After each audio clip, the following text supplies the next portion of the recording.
রাখি পূর্ণিমার দিন আমার ওটি ছিল।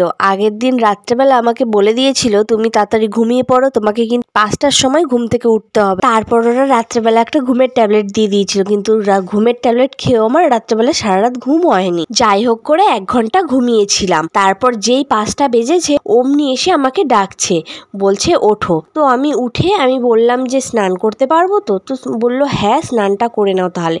তা আমি তাড়াতাড়ি করে স্নান করে নিয়েছিলাম। আমার স্নান করে আসার পর ওরা ওদের কাজ শুরু করে দিয়েছিল। দেখো, আমাকে চুল বেঁধে দিয়েছে, ওদের ড্রেস পরিয়ে দিয়েছে। তখন আমার স্যালাইন চলছিল। মনে ভয় আনন্দ দুটোই কাজ করছিল, কিছু করার ছিল না। আর ওই দিনকে তো রাখি ছিল, ভাই রাখি নিয়ে গেছিল। আমি ভাইকে রাখি পরিয়ে দিচ্ছিলাম। ভাইকে বলছিলাম এটা একটু খুলে দে, কারণ ওটা একটু শক্ত তো আমার হাতে লাগছিল। তারপর ভাই একটু খুলে দিল, ভাইকে আমি রাখি পরিয়ে দিয়েছিলাম। ওই দিনকে তো খুবই ভয় লাগছিল, কিন্তু আশেপাশে যারা ছিল তারা মনে অনেক সাহস দিয়েছে।